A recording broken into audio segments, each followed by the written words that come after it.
Denver 7 On Demand is brought to you by Ferguson and BAC Appliance Center, the best in bath, kitchen, and lighting for your home.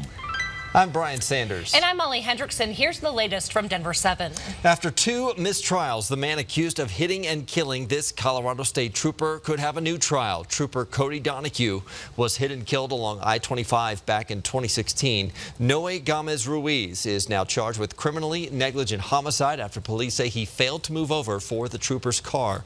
2 mistrials were declared after new evidence was revealed on the stand.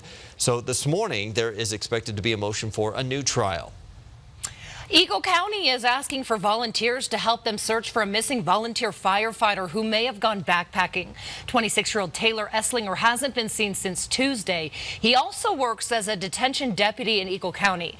Esslinger was last seen driving his 2011 Dodge pickup truck with the license plate number 719YBC. His twin brother is now leading the search to find him. If you see him, call police.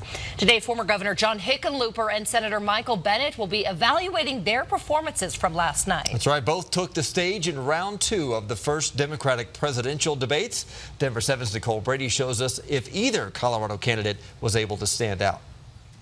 It was tough to stand out with 10 candidates on the stage. The New York Times reports that Bennett got about 8 minutes of speaking time, while Hickenlooper got just over 5 minutes. So both did what anyone in this race really has to do. They went after the front runners and really tried to differentiate themselves. Senator Bennett called out Bernie Sanders over his proposal for Medicare for all, saying it's not realistic. And Hickenlooper said the Democrats will lose if voters think they're moving toward extreme left policies. We need to get to universal health care. I believe the way to do that is by finishing the work we started with Obamacare. Socialism, and in that sense, is not the solution.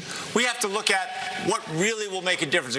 Now, looking at reaction to the debate this morning, CNN Politics actually named Bennett one of the winners of the debate, one of them. But the national analysts are really talking mostly about the front runners. Many of them named Kamala Harris as the winner. And Politico this week predicted the first candidates may start dropping out of the race after next fundraising reports come out next month. Nicole Brady, Denver 7. Contact 7 is getting results for a single mom who went without power for 8 days, and she still had to pay an entire month's rent. Her apartment complex in Aurora wouldn't do much to help, but one generous Denver 7 viewer stepped up. Tara Smith missed more than a week of work to stay at home watching her kids. She says she couldn't leave them in a home without power. Well, Denver 7 surprised Smith with a $1,000 donation from an anonymous Denver 7 viewer. I've just been worried. I've been worried, and I'm just shocked. Thank you. Thank you. Thank you so much. Smith says this puts her family right back on track, and she is grateful for the person she calls a miracle. The Food Bank of Larimer County is celebrating its grand reopening today. The Fresh Food Share Pantry serves about 8,000 people a month. Officials say after 6 weeks of renovations, the pantry has better access and will be a better shopping experience for its clients. 12 people have now been cited for disorderly conduct for taking part in this now viral brawl in a youth baseball game in Lakewood. The suspects range in age from 16 to 55. At least one is a City of Denver employee. The fight apparently started when a 13-year-old umpire made a call a coach didn't like. The players on the field were just 7 years old. If you don't have plans for Sunday night, maybe catch a movie. The Alamo Drafthouse is opening their newest location in Westminster. Since they're still breaking in the staff, the first few days will feature discounts on food and non-alcoholic drinks. By the way, this Alamo is slightly different than the ones in Denver and Littleton. Not only does it have an ultra-large screen, but the seats recline. Also, this year's Tour de Fat Parade in Fort Collins will be free this time around. The event took some heat last year when people had to pay $25 just to join in on the fun, and that wasn't including the cost of beer. Even though beer will still cost you this year, admission is free. The New Belgium celebration is set for the end of August. So while many of us are set out to enjoy the heat this weekend, others are still looking for snow. Rapo Basin just announced it plans to remain open for the 4th of July. It's also going to stay open as planned for this weekend for people to get in those last-minute runs of the season. This is the first time a basin will be open for Independence Day since 2011. It's only the second time since 1997.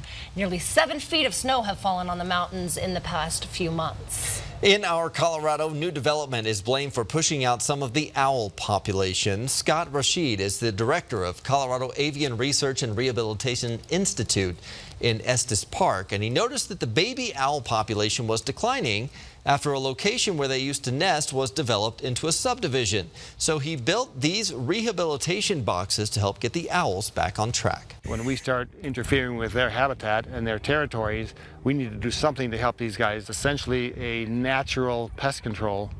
And so having these guys out there is going to enable farmers to increase their crop yield simply by having barn owls around.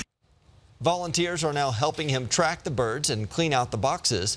Back in 2014, Scott only had 10 boxes. He's increased that to 26 to help more of the owl population. If you donate blood to help save a life in the next month, you could possibly win an ATV.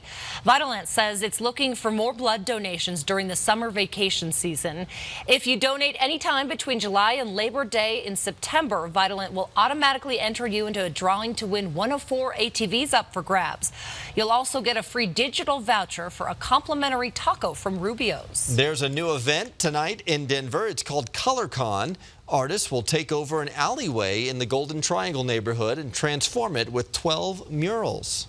So ColorCon is a new community mural event in the Golden Triangle Creative District that is seeking to reimagine alleyways and recreate them as iconic neighborhood destinations.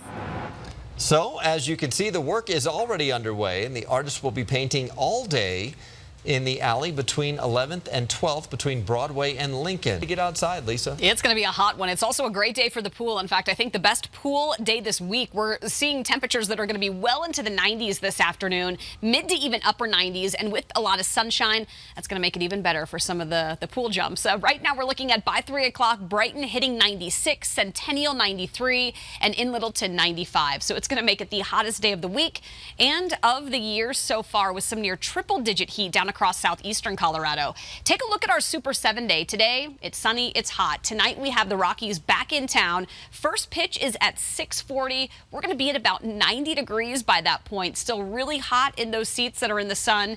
By the time our sun sets, things are going to start to improve. We'll be in the upper 70s by the end of the game. Some really nice baseball weather tonight.